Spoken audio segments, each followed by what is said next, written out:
आज मैं आपको एक अलग सिद्धांत या एक नए सिद्धांत या प्रिंसिपल्स ऑफ एडमिनिस्ट्रेशन के बारे में बताऊंगी, जिसे हम कहते हैं स्पैन ऑफ कंट्रोल, यानी कि नियंत्रण की सीमा। नियंत्रण की सीमा से हम क्या समझते हैं?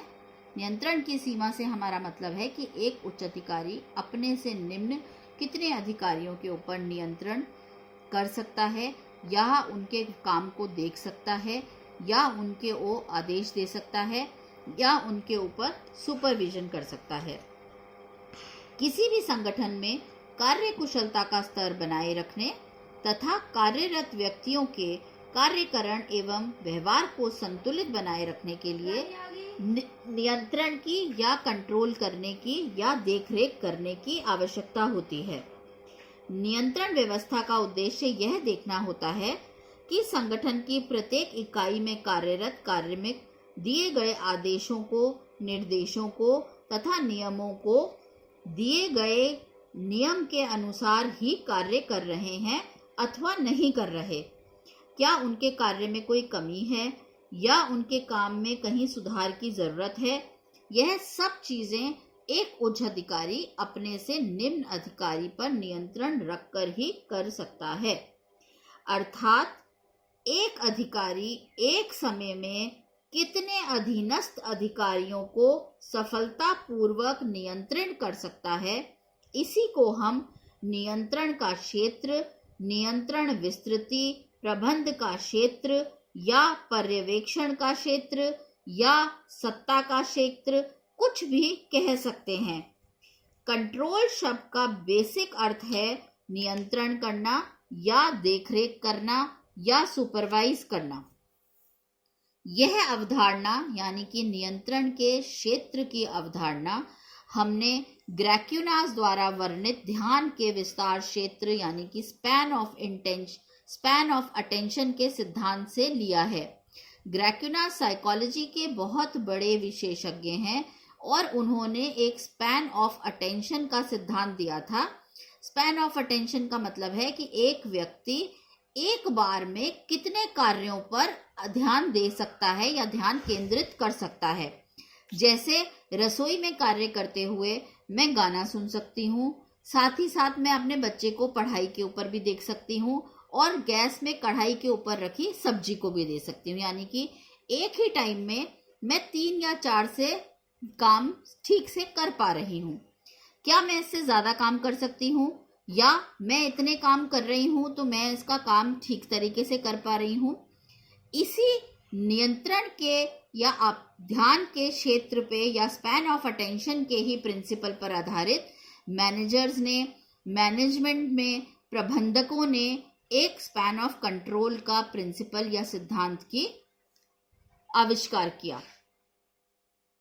इसका बेसिक मतलब यह है कि एक अधिकारी अपने से निम्न कितने अधिकारियों पर आराम से नियंत्रित कर सकता है, उनके ऊपर सुपरवाइज कर सकता है, कंट्रोल कर सकता है, उनको कम्युनिकेट कर सकता है। डिमॉक ने एक बहुत ही बढ़िया डेफिनेशन दी है नियंत्रण के क्षेत्र की। उन्होंने कहा कि नियंत्रण का क्षेत्र किसी उद्यम की मुख्य कार्यपालिका तथा उनके प्रमुख साथी कार्यालयों के बीच सीधे एवं सामान्य संचार की संख्या एवं क्षेत्र से है। अब नियंत्रण के क्षेत्र में 2 चीजें हैं।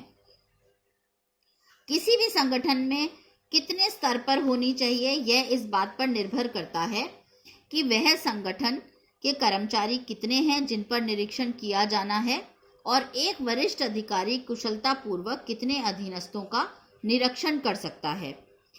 अटेंशन स्पैन ऑफ कंट्रोल के अंदर सबसे इम्पॉर्टेंट चीज जो है या जो उसके निर्धारित तत्व हैं वह ये हैं कि स्पैन ऑफ कंट्रोल जो है वह उस पर डिपेंड करता है कि कार्य कैसा है। कार्य कैसा है का क्या मतलब?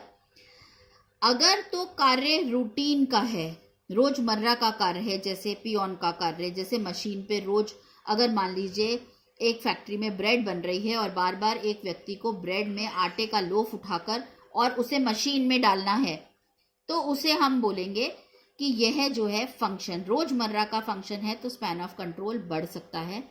लेकिन अगर स्पेसिफिक फंक्शन है कठिन है, जटिल है, तो नियंत्रण का क्षेत्र कम रहेगा। समय का मतलब अगर नया ऑर्गेनाइजेशन है, अभी अभी शुरू किया है, तो नियंत्रण का क्षेत्र कम होगा, यानी कि एक अधिकारी अपने से निम्न कम अधिकारियों को सारा कार्य समझाएगा। लेकिन अगर संगठन पुराना हो गया है, अच्छे से एस्टैब्लिश हो गया है, उसे हमने अच्छे से काम करना सिखा दिया है सारे के सारे व्यक्तियों को, तो स्पैन ऑफ कंट्रोल यानी कि एक उच्च अधिकारी अपने में ज़्यादा काफ़ी सारे अधिकारियों के ऊपर कंट्रोल रख सकता है। तीसरी चीज़ आती है स्थान यानी कि प्लेस।